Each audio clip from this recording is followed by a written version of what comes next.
Sometimes the strongest people you'll ever meet are the ones who had every reason to give up but didn't. My guest today, Anna Davidson, is one of those people.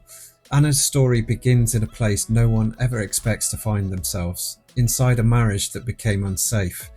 And for years she lived in fear, holding on to hope, protecting her two young boys and planning her escape. But this episode isn't about tragedy, it's about transformation. Because Anna not only rebuilt her life from the ground up, she went on to create multiple successful online businesses, write books, and now teaches others how to find freedom through entrepreneurship. From corporate boardrooms to courtrooms, from a bag packed in the boot of her car to building brands that have touched thousands of customers worldwide, Anna's journey is proof that you can turn pain into power and fear into freedom. So if you've ever doubted that it's all possible to start again, this conversation will change that. This is Anna Davidson, Unplugged and Unstoppable. So welcome to the podcast, Anna Davidson. It's a pleasure to have you here, Anna. How are you doing? Brilliant, Robin. Thanks very much for inviting me. I'm excited to be sharing stuff. Fantastic. And the reason I was so happy to respond to your call is there anyone out there who has a podcast I could appear on? It was very much the fact that you and I, first of all, belong to a community we share, and you're a mentor in the community that I belong to, and I've begun my training, and haven't finished yet, but I'm well on my way. But also, this podcast is about life transformation and turning a bad situation into a good. Yeah. And finding a way out of Dodge, as I like to put it. And so what would be really, really good to kick off the podcast is just take us back, Anna, to some of the turning points that made you flip the switch and lead the life that you are, which I see as full of purpose. Yeah, absolutely. Thanks. The way I sort of see it is that I say this to my teenage boys is that we don't know what's around the corner all the time, do we? Like things happen that we kind of are not fully in control of. And what I mean by that is that, speaking to other people go through bereavements, people might go through a health condition, people might lose their job or their business goes under, or they might go through a really sort of toxic divorce. And these are just some examples. There's, loads of other life events that happen to us.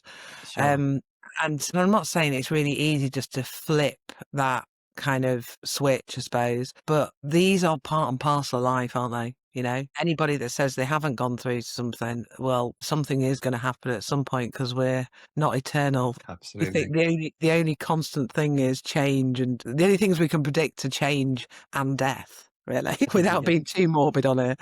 But life is a whole journey, and there's different things that are going to happen to us. But I've got to admit, going through domestic abuse, I always perceived that women that went through that kind of thing, like domestic abuse and domestic violence, and this is really bad to say, but this is just that we prejudge, don't we? Or we have perceptions. And it was that I thought, well, those women are weak, really, if you know what I mean, or might have possibly been brought up in care and things like that. I'd already had like kind of a challenging upbringing. That's how I perceived it. Wrongly or rightly, because I know I'm making a judgment. I'm just being really open and honest. So when things were happening in my marriage that were a bit bizarre and a bit strange, for example, coming home and like my clothes were being burnt and just random bizarre things, I was in denial for many years. And because my parents are still married as well, so I was brought up north in the UK. And my parents are still near Lancashire, in a little seaside resort on the northwest coastline called Blackpool. Nice. Yeah, my mum lives in Colne. Okay, yeah. It's not far away. So we sort of were very, Northerners were very open and, a spade is a spade type of thing. And because they are still married as well, I'm not saying that other people marry for a joke, but I was fully committed, for better, for worse, for richer, for poorer. And so I was like, I've got to work this out. I've got to this isn't the person that I originally married. And I was in the corporate world for many years. That was my background before I kind of turned to the online space. Okay. And so, I'm very practical as regards to like project management and solutions. And in Okay. fact, sometimes, like in the corporate world, I used to compete against all the guys for all the leadership jobs, and they used to call me Geezer Bird because I wasn't like a girly girl really. Okay. So I was men are very solution orientated. So I was kind of like, I need to work this out. That's how my ethos was when everything was happening. But Okay. then when things got violent, there was sexual abuse, there was all sorts of different things that went on that I won't go into because it's Okay. not I kind of sometimes think I don't want people to get the violin out because I'm a bit like that. I'm like, don't hug me. I'm not a victim. I'm that kind of Yeah. person. But there was some really dark times. I lived with a bag in the boot of my car that had clothes for the boys, like two or three outfits for me, our passports. So I knew that if I needed to flee, I just got my laptop. And I look back on that and think, I can't actually believe I lived like that for about a Wow. year with that That's bag. high alert. That's totally high Yeah. alert, isn't it? Yeah. And I think it was because you can't suddenly start packing a bag in a big dramatic moment. So it No. gave me the comfort and safety that I had that. But then I Okay. look back on that and think, like everybody says, just leave. Why didn't I? And the reason why people in that situation don't just leave is because of fear. Because my concern was like he could do something and either, kill me or kill me and the boys. Wow. So, it's like being in a hostage situation. That's the only way I can describe it, where you're tiptoeing around to kind of, make sure there's peace or whatever. But Yes. I kept having these conversations that the relationship was over and that we needed to sort things out and move our separate ways. And I was going round in circles. And then the more progressed, the more there was police call outs and different dramatic things that went on. It got to the point where I locked myself and the boys in a room in the house and called the police. So at that point in time, I thought, this is, and my son tried to help me in one of the scenarios. And I thought, I'm teaching them these behaviors. Yes. So I'd gone round in circles, I'm gonna say for a few years, because I just really was committed to that marriage and wanted to sort it out. And Oh, so yeah. I eventually decided to make the move. And all I thought was, all I want is peace, and I don't want revenge. And I want to teach my boys something out of this. We're not going to be a victim family. And I think on top of it as well, my children are mixed race. So Okay. I don't want to be another a single parent with mixed race children who fail, because there's a lot of stats out there that show that, and even sometimes when I talk about this, when men are listening to it, I've done in person speaking arrangements where I've been like, I've got on the stage and I've said, like, this is where all the women feel sorry for me. This is where all the men want to throw bricks at me, because some men get really defensive when I talk about this, because I'm not saying all men Mm. when I'm talking about it. And I know there's also a lot of women out there that maybe manipulate and lie about the situation in divorce. So Yes. trust me when I'm saying this, like I was in a situation where I really wanted my children to have a really good relationship with their father, because I understand that both parents in your life help you flourish. Mm. But it became a bit of a situation where I just had to get out and break the family and do all that kind of stuff. So Yes. I was in a dark place with it, because you start questioning yourself whether you made the right decision. There was obviously a lot of well, not obviously, but there was a lot of litigation. There Okay. was a lot of criminal and family court. I had a total of 34 court hearings over 4 years, Wow. which not only cost me a lot of money, but also was, I think I'm a lowest. I just, at one point, I felt like just going to A&E and say, "Take me away." And I didn't Oh, even know bless you. why, you know? Yeah. So I Yeah. went through a bit of a low time with it.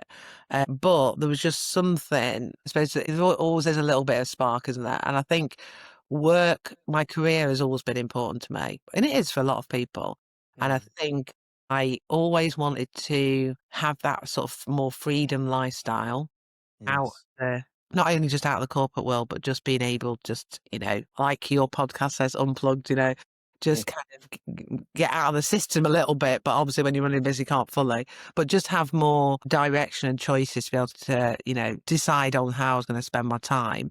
Sure. Although, as we know, when we're first doing that, we spend a lot of time trying to build things. The way I kind of got through that situation was I channeled myself into that motivation. Okay. And And that how long ago is this moment when you're So I left in making this 2000. decision? I left in September 2015. So actually, I was thinking because I remember I was nearly 40 and I'm nearly 50 now. So recently, I was like, 10 it's years. been a decade. Oh, wow. So yeah, it's 10 years since it all happened. A long time ago now. But as you can tell, with probably the detail I'm expressing, some moments don't fully. It's a healing journey, isn't it? Really. Yes, it's a process. And talk us through, you say it wasn't flipping a switch, but talk us through some of the decisions that took you out of corporate life and talk us through how you transitioned out. So for the last basically when I had my son Jacob, when I was pregnant, I was like, right, I'm going to have this son, or I'm going to have this baby. I'm going to put him in nursery. It was all like a project management. Going to put him in nursery. I'm going to have a year off, so I need to raise money because I was the breadwinner as well in my family. So I was like, I need to raise the amount of money that I can have for the year off, and then I know it's going to cost me this in nursery. I had it all planned. Anyway, then when I had him, a couple of months in, I was like, I don't want to go back. I've got this emotion. I'm a woman. I've got this emotional attachment. Yes. I don't know what that was the light bulb moment for me that I thought I need to get out of this corporate world because otherwise I'm not going to see him. I'm just going to be dropping him off at nursery, picking him up, and that isn't what I want now. Of And so course. he was my light bulb. My first son was my light bulb moment that I need to make a change because I need more time. Because I had a decent income, but I didn't have the time. In the corporate world, like, there's lots of changes and mergers and things like that, and it kept happening. But I always managed to sort of survive. And Okay. then I kind of orchestrated. I thought if I have a bad year review, 'cause when I went back after maternity, so I went back, but I went back part time. Okay. Um, and that was like my step back. And all through the year off, I was looking at things like how to make money online, how to run a business from home, how to run a work around your kids, it's all that kind of thing. And then I basically orchestrated to get made redundant because people were getting a decent lump sum. Like Okay. sort of like 3/4 of a year salary. So I Nice. thought, well, it gives you a buffer then, doesn't it? And then you Definitely. can connect Definitely. with that. I then got made redundant after my second son. I stayed a few years after that and got made redundant after my second son was born, Hmm. which I was really, really pleased about. And that was when everything was crashing in my relationship. So it was like I'd been Okay. made redundant. It's all, the relationship was dying, and Okay. then like everything in my life was done.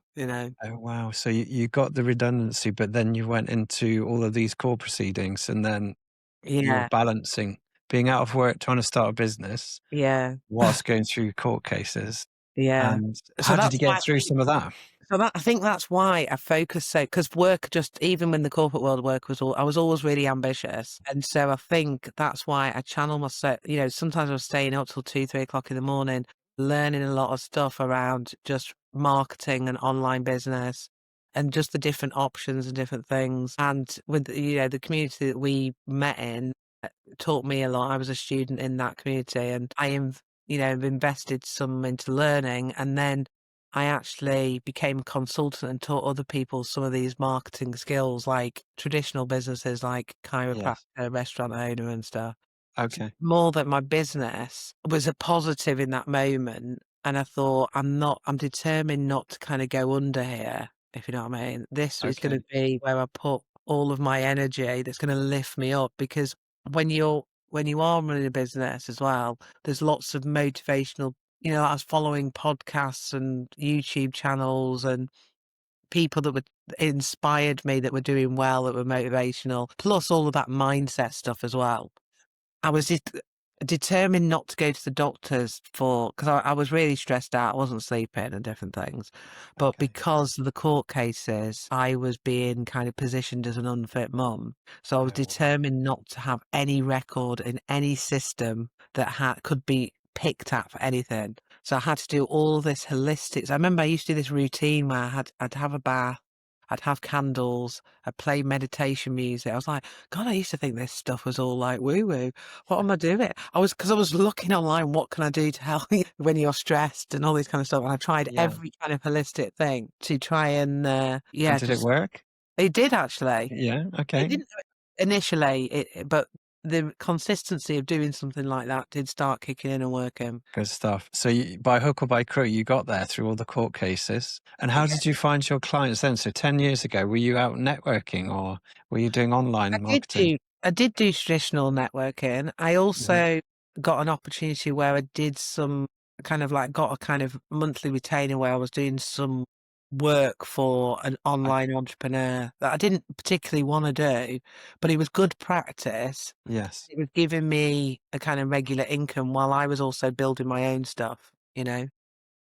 And what would you say? Because so there are so many promotional videos that you see online, like 6 months you'll have 100K, it's all nonsense. Yeah. Give your kind of gritty, down to earth advice to someone who's just looking at an online business. Like, how do you do this transition? If you were to talk to yourself again or others in a similar position that maybe didn't have the redundancy package, was Yeah, still yeah. doing 40 hours, what would you say to them? I would say there's a lot of stuff online that it gets really noisy and can get really overwhelming. So you've just got to kind of pick one way to do something. You know what I mean? Because there's loads of like different, I suppose, they're all kind of different biz ops, aren't they, really? Whether it's you're going to go and do affiliate marketing, or you're going to do property, or you're going to do, investments and crypto, or you're going to do e-commerce, or there's all these different ways. Just pick one. Don't, there's no quick win. There's no like silver bullet that's going to be the best and that's going to get you money overnight, because I beat myself up and look, because I knew e-commerce was my thing, and I look at like other Amazon sellers that I knew started at a similar time to me. It's usually men that I'm comparing myself to, and they got there a lot faster than, got the results a lot faster. And I go, Anna, you went through all what you went through. Like, stop compare. There's Yes. comparing-itis that we do with other Yes. people, and so you've got to you've got to understand your own commitments and time and all that kind of thing. But just instead of flitting from one thing to the next, just get one thing and be determined to make it work, and Okay. allow yourself to make mistakes in the early days, but then repeat it. Don't think, oh, because you made a mistake, you didn't make any money.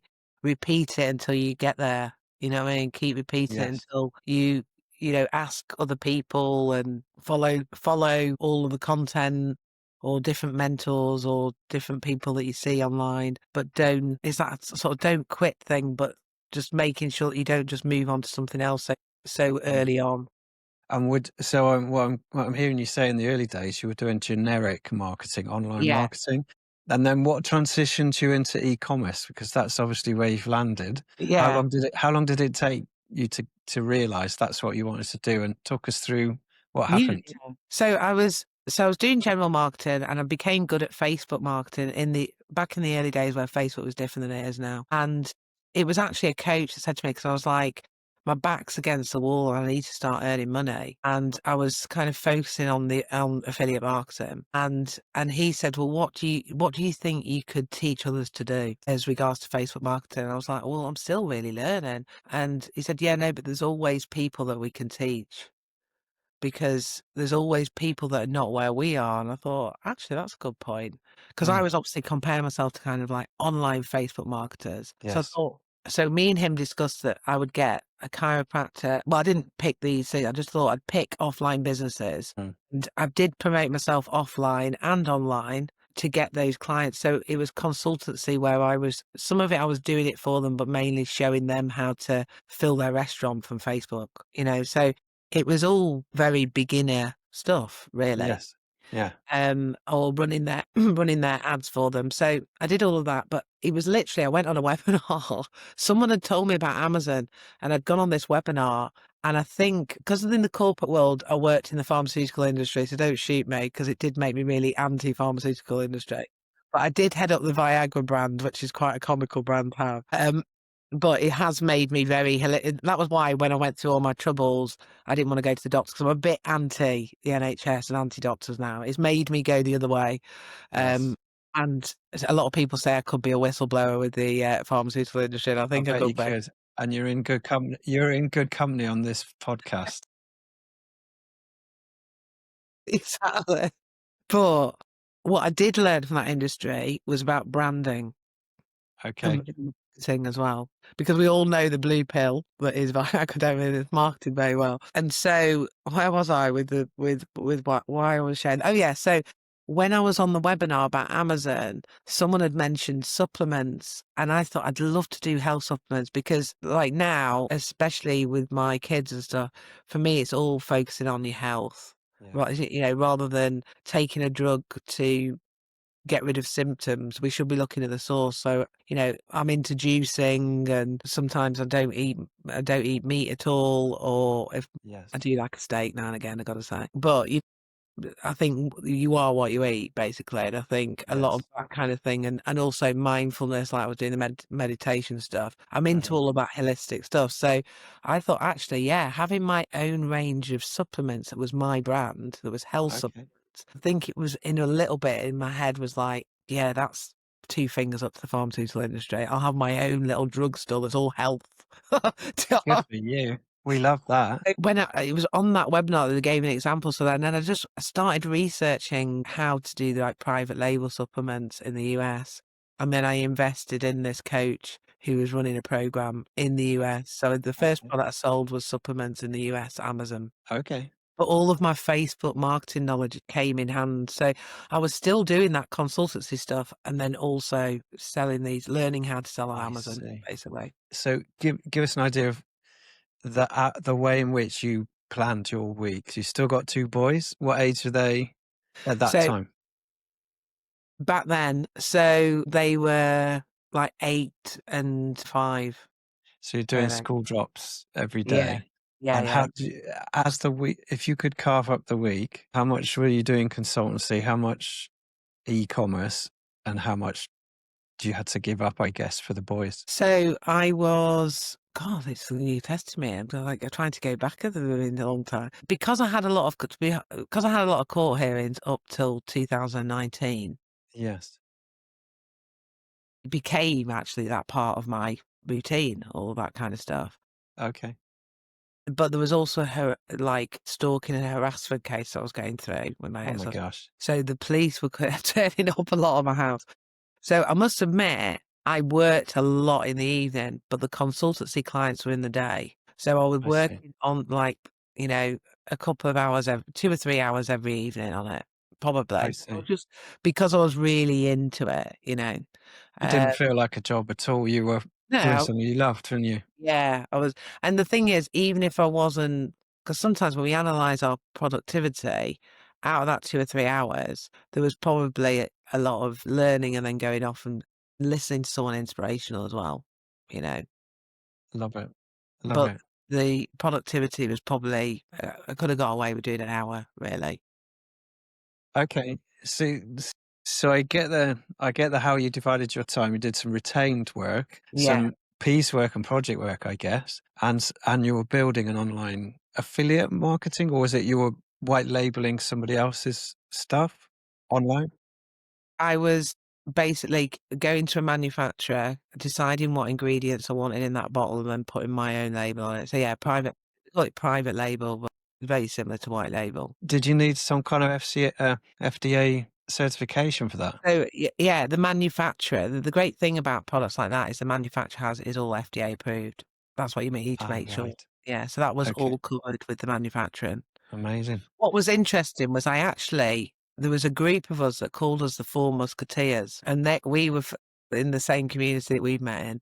Okay. And I said to them, "Look, I want to do this Amazon thing." What we used to do is I was really good at Facebook. Somebody was good at blogging. There was somebody else, I think, that did Google AdWords. I can't remember what the other guy did, but we all used to share what was working within affiliate marketing. Okay. And then I said to them, "Look, I'm going to do this Amazon thing, but I want to invest in 500 units of these supplements." And I think at the time it was something like 3 or 4 thousand Okay. dollars investment. And I was like, does anybody want to go in with it with me? Because, you know, I was investing in ads, I was doing this, I was trying to keep, you know, my cash flow wasn't that Yeah. great. Okay. And two of the guys came into it, they invested into it, into that first round. Love it. And then I kind of bought them out down the line. So for those that are listening, this is the sweat equity, isn't it? This is you bring the skills and the effort, someone else brings some money and you share the profits, I guess. Is that the way it worked? Yeah, Yeah. yeah, yeah, exactly. So a joint venture. And that's how I guess you started to scale. Is that right? Because my next question Yeah. was, how did you scale to multiple 6 and 7-figure brands? Yeah, so the first supplement was did pretty well, and they'd helped invest, and we reinvested, and then we launched. What we did, well, I did, is I built a community in the US on Okay. Facebook, which was called the Mums Hub. Yeah. And basically, there was lots of different mums in there, and I managed to kind of get other brands that would sponsor sharing, like kind of like an ad spot, basically, of Okay, nice. anything that they wanted to share with all of these mums. And my supplements were mainly for women. So there was like a weight loss, there was a skin, hair and nail, there was a probiotic.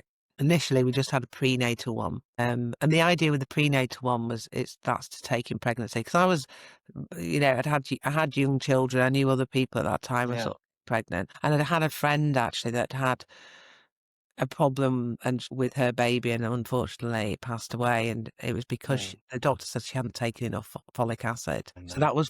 that was pivotal in my mind at the time. So I was thinking that we need to be taking vitamins when we're pregnant. So Yes. it was in this community enabled me to be able to share all the products. So I did do quite a bit of off Amazon advertising Okay.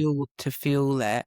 And then again, all that previous knowledge with all the affiliate marketing, I contacted loads of different bloggers that were mum or mom in the US bloggers to review the product. So I give them a free sample. A good They would idea. do a blog article, review it, and then that would also send traffic for their audience to Amazon. What a brilliant idea. It reminds me of Owen in our community Yeah. who's an avid runner, and he's put together like an overnight runner's bag, if you like, that's a bit like your emergency bag. It's like, what do I pack if I need to run tomorrow? And it's shorts and it's creams and bits and bobs. And he's, I guess, maybe under your advice even, Yeah, has I was gonna say, I was like, I don't really want to big myself up here, but this is well, I'm guessing the perfect because your advice, I was putting two and two together, time. was tell him to approach all the running clubs, and he did just that. He went hell for leather. I mean, I've got Came, to say he did actually come up with that idea, but originally I was talking to him about Facebook groups with running,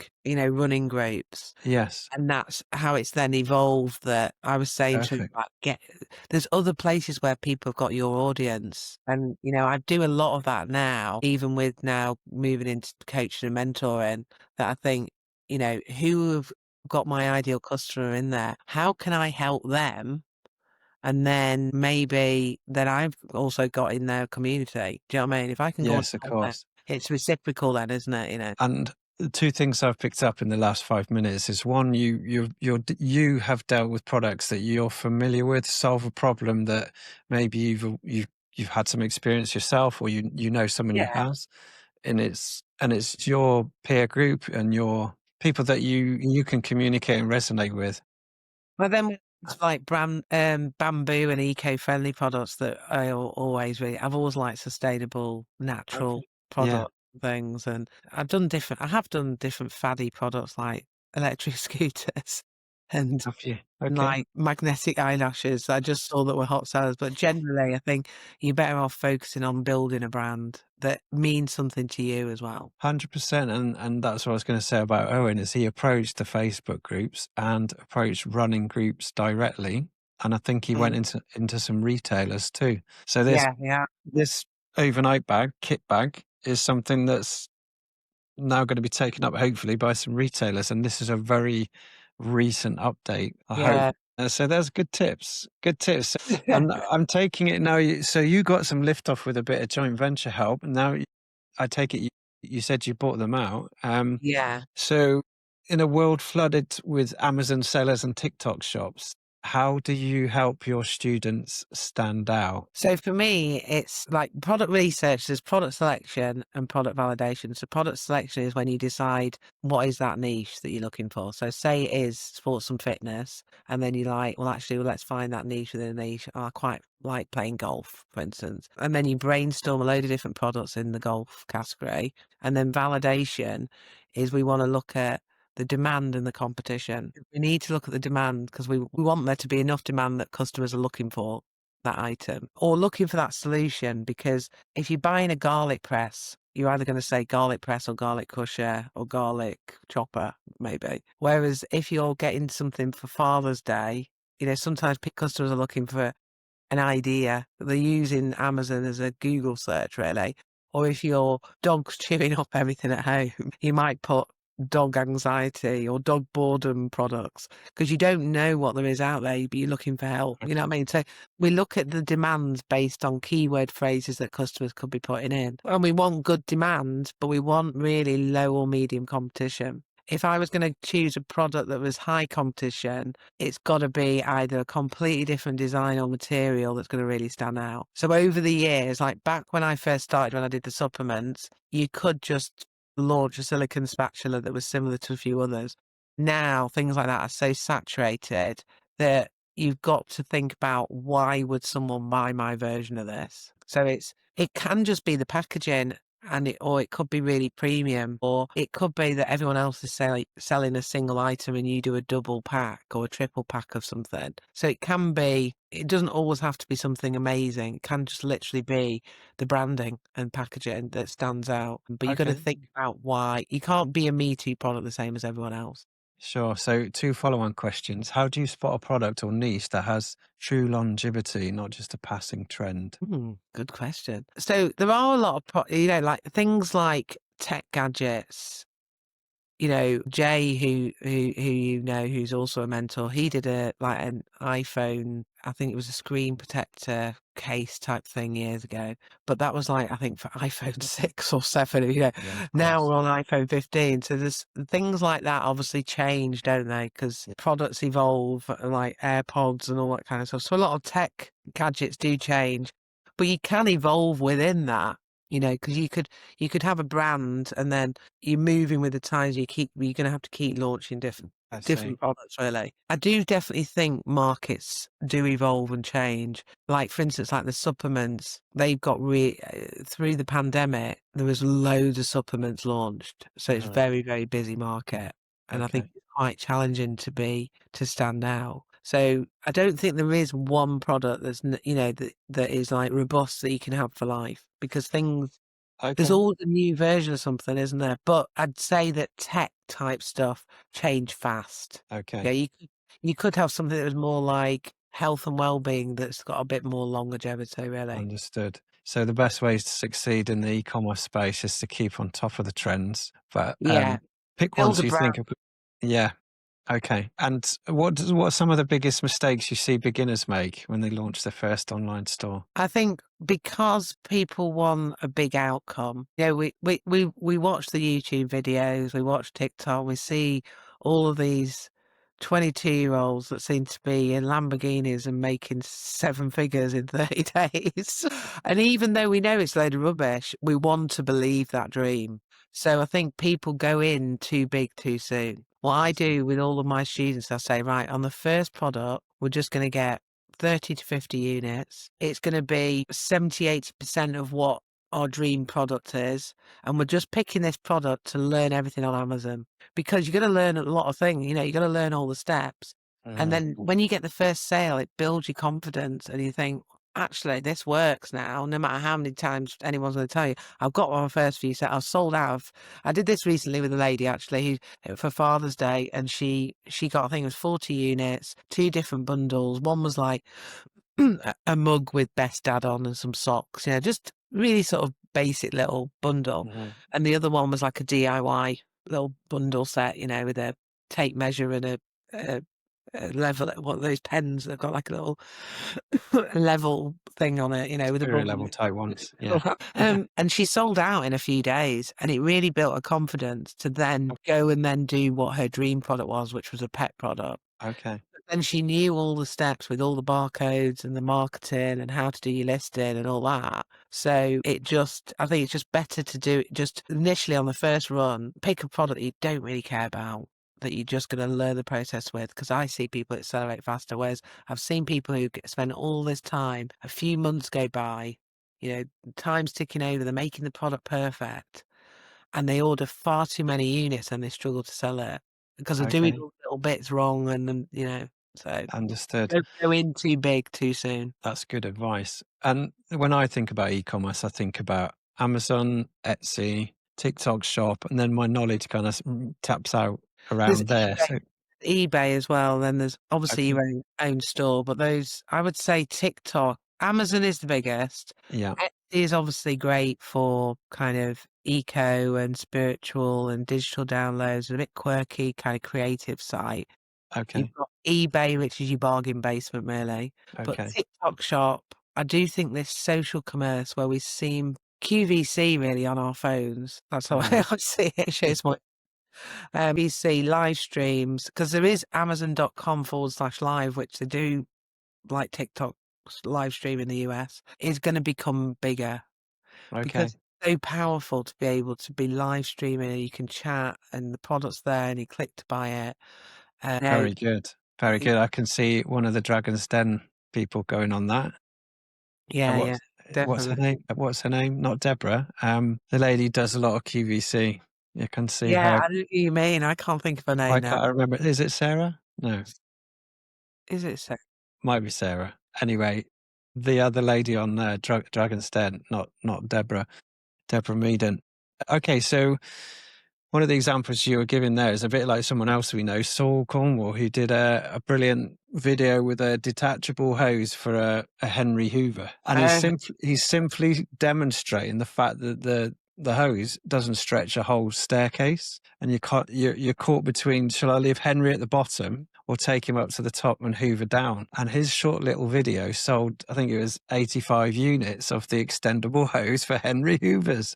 I just Brilliant. thought it was great. Yeah. So, you also do quite a bit of public speaking, Yeah. Anna. So tell us about, well, you've also written a book. So where do we start?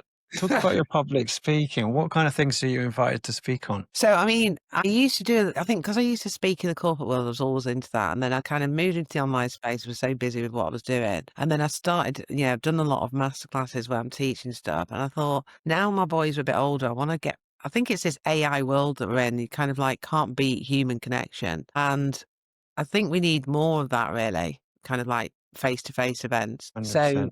I started kind of like, I think I got asked to do one speaking gig and then quite liked it, and then kind of was networking with different people and putting myself out there. A bit like putting the post out that you commented on. I think I've never been scared of coming forward just to ask people Yeah. what I Why not? want. Um, and so that's how it started. But plus, I'm launching a book actually at the end of this month. Okay. I think I mentioned it before. I've done quite a few different books. I've done like the Queens of E-commerce where it's been sharing stories, but this is, I've got a mentor and he said to me, why have you not done a book on Amazon? And I was like, I don't know. That's a really good question. So then I decided to do a book and it's called, the title is Think You Can't Sell on Amazon. I will show you how. Because there's so many books out there that are all like, smash it on Amazon, make 100K on Amazon, make 6 figures, 7 figures on Amazon. That I thought actually a lot of people kind of try Amazon and give up. So Okay. it's more of a practical guide as well. So if you Okay. ever see it in the future, look at the summaries because you can cheat and go to the summary of each chapter and it tells you what to do for each one. So I decided that this year I wanted to get out there and speak more so that when my book comes out, I can also get that out more. Good for you. And this last month in September, I've been doing absolutely loads and worn out actually. Are you? Been speaking at a lot of different events, but it's been fab. It just shows you how the connections by, it's a bit like with what Owen's doing with the running clubs. Actually, if you get out there, you build an online business, but you actually get out there and meet people. I've been looking at my Instagram stats and I've like literally from September, I've had so many more followers than even just like ads that I'm doing. So it's Very really good. boosted it.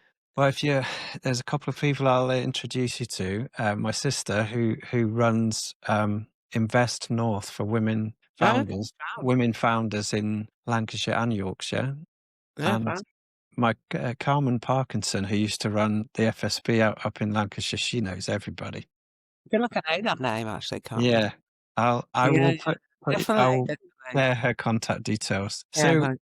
so that's brilliant. So you've got a book title, which we'll put the link in the show notes. Have you launched it yet? Or are you just No, about it to? comes out the end of October. So Okay. it's going to be live, All hopefully. right. Well, what I'll do is, as soon as it is live, give me the link and I'll pop it back Perfect. in the show notes. Yeah, yeah, yeah. And you wrote another book, which is the Queen of E-commerce.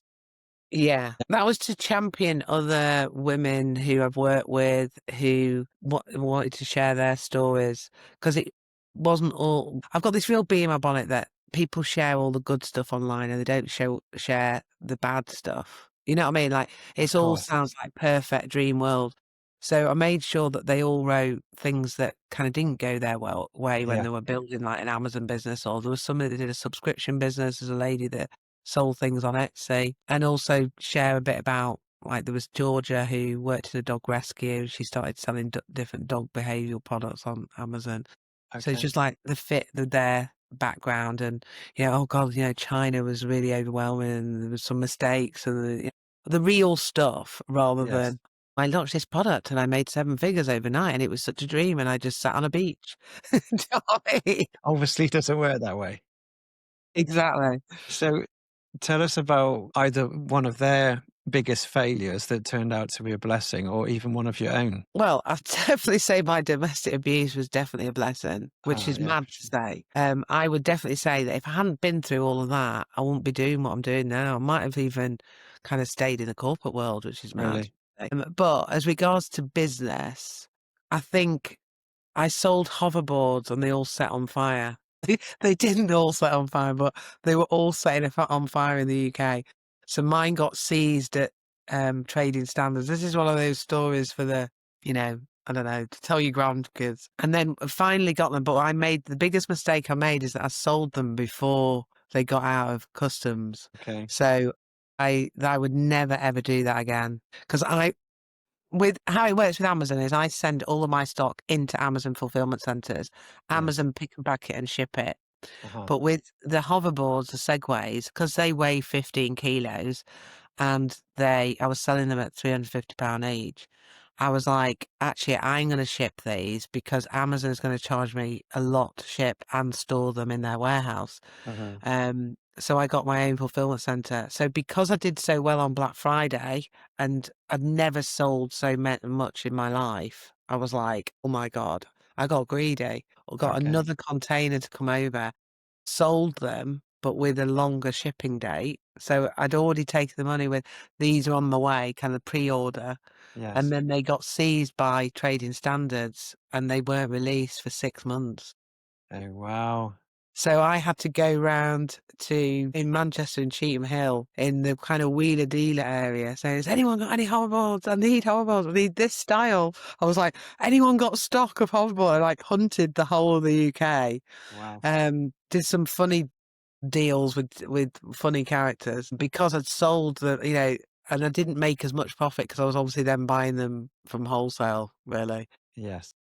and then had to sell them again 6 months later when I got the stock. So, but that was a lesson to one. Also, that was a trending product, for Okay. Christmas, and there was a lot of problems with the safety of them with the 3-pin plug. But ours had the. I did it with another guy. He was selling them on eBay. I was selling them on Amazon. We shared a container.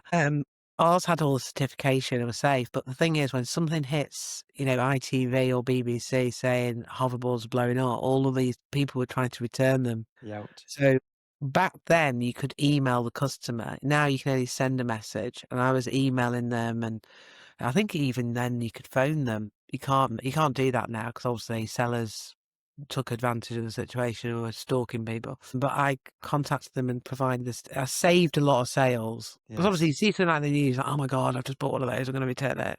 I'm going to cancel the order. So it was a messy product, and Okay. it came from trending and also being too greedy and selling them before the stock was in the UK, which I'd Well, never do again. that's very, very honest of you, but this is how it can be, isn't it? The lessons can be small or big. Exactly. So, what's next for you? You've obviously been a busy girl recently, out and about. You've been talking about a course. Have you just been Yeah, running so one? I do every year I do an Amazon challenge. I started it in 2023, so this is the third one. The first one we did it in 18 days, so it was like taking a beginner that knows nothing about Amazon and then opening their account, finding a profitable product, sourcing it and getting it into Amazon. And we did it in 18 days. 83% of the people got it into Amazon for Black Friday. I even was shocked, I gotta admit. The second time I did it, we did it over 3 weeks, which was similar. It was like 21 days. But it burnt me out last year because I was also doing my own products and there was a lot more people that joined it from the first one because they'd heard about it. And so the more people you have in a group, so the first time I did it, I think it was like 30 people. Last year, there was about 65. So this year, I thought, it might go up again. I'm going to do it over 6 weeks because Right. 6 weeks gives us a bit more time and then it's not as intense for all of us, really. So I've just opened the doors actually to the Amazon challenge. The doors close. We kick off on the 20th of October and it's 6 weeks. Week 1 is open your account, all the A to Z, everything that I teach over 12 months, but squeezed into 6 weeks. And it's good fun and energy because we're launching for Black Friday. We won't have time to manufacture your new design in China. We take products that are off the shelf, but we bundle items together and we sell a lot of Christmas seasonal items. So it's great. It's a lot less investment than working with me for 12 months as well. So it's a great kind of beginner starter, kind of bit of fun, learn the process, mini program really. If I I'll could give you get, the details of it, yeah, maybe. if this podcast goes out within the next 5 to 7 days, is that too late? No, that's fine. As long as people, I mean, to be honest, the first week is opening your account. Yeah. So even if someone, the kickoff call, it starts on the 20th, but if someone's joined before the 27th, we'd bring them up to speed. But yeah, Well, this it's a pod, great little mini. I know it's my program, but it's a great little mini course for someone just wants to get started and it's a coaching mini course. So it's not you left on your own devices. You're all in a group and we have good fun. And also because it's Christmas time, it's quite exciting as well. good stuff. So this could be any product that you pick, or you just let you I help. teach them how to find them. Yeah, I teach them how to find them and I help them validate their ideas. So they're not on the Very road cool. like just picking something and running off with it, A lot of people tend to pick Christmassy type products. So there's a lot of Christmas wreaths we had last year, a lot of gifts type products, and bundles. But it can be absolutely anything. There was quite a few pet products last year. So whatever,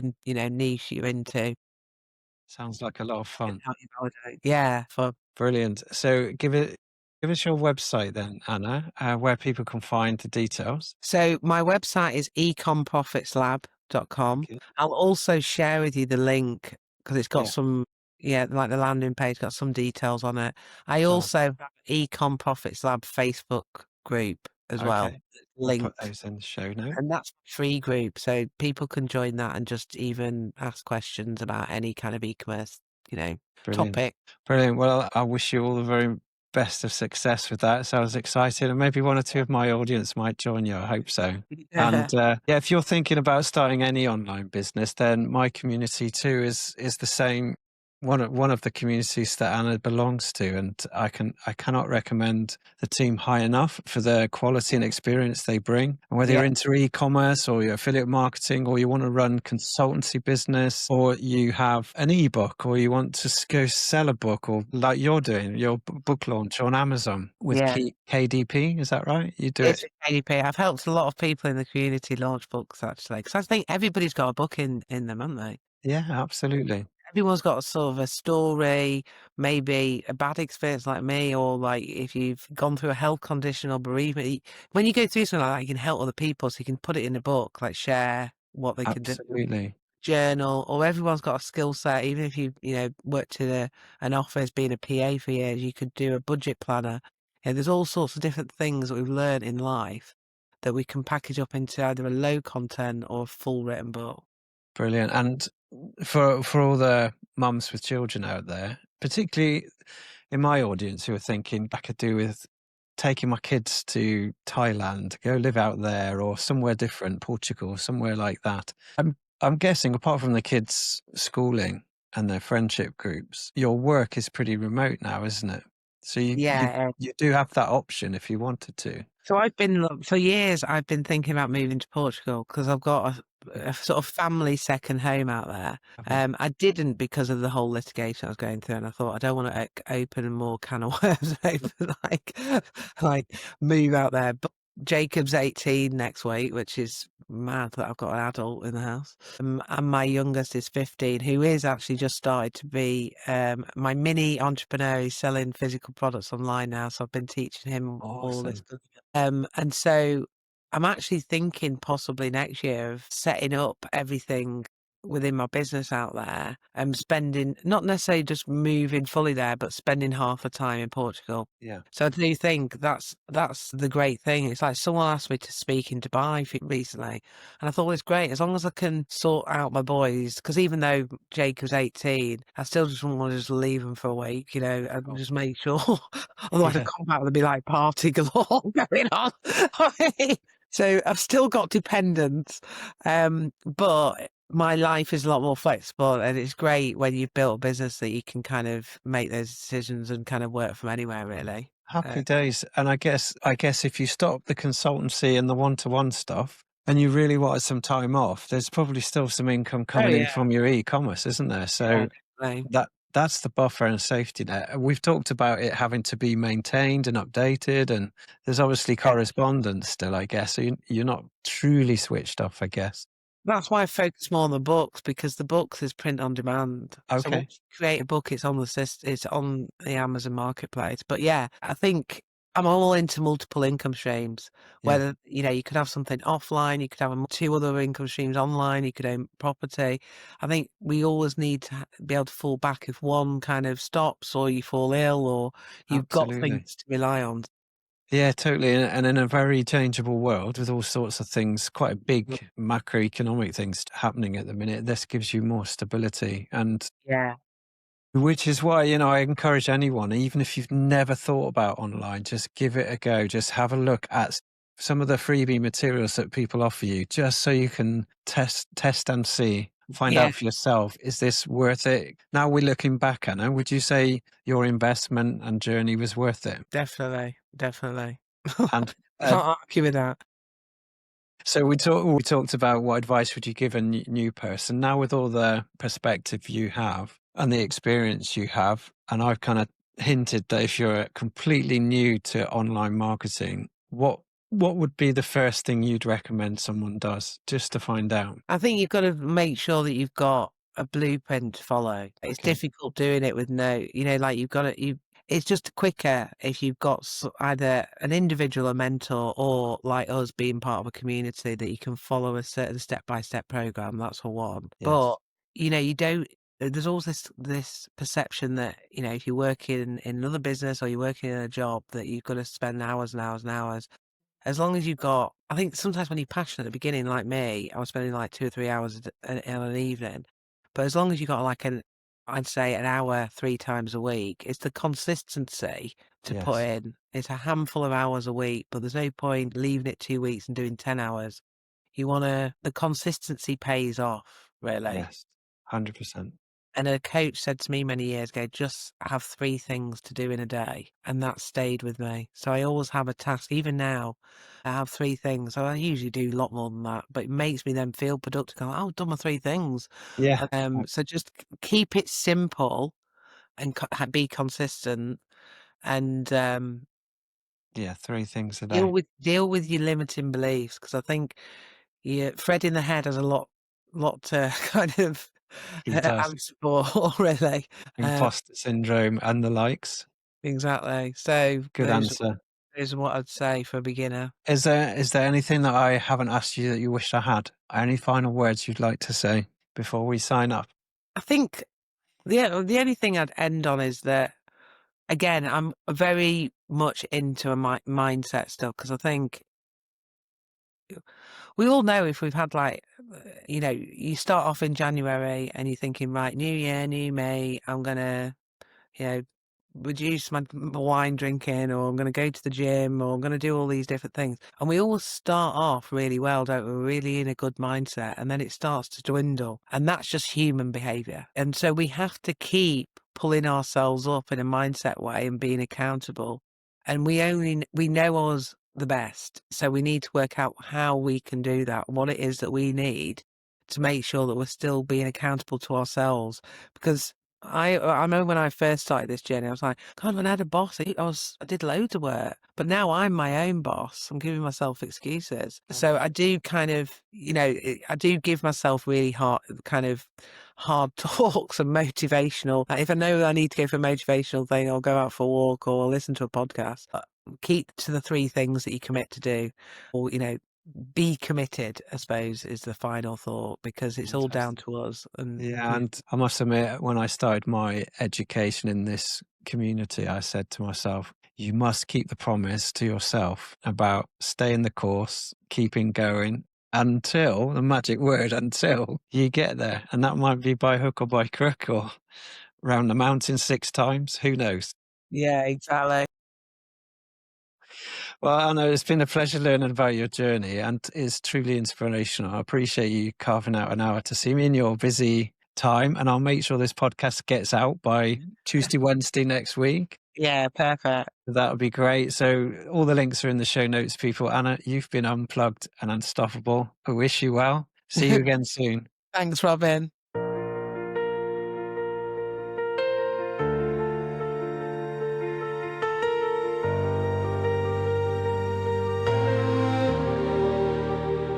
They said stay in line, don't rock the boat, but I burned the map, set fire to the road. Chains made of paper, they crumble so fast. I'm not the future, I'm free from the past. I see the world now, no filters, no lies. I feel the ground in the open sky.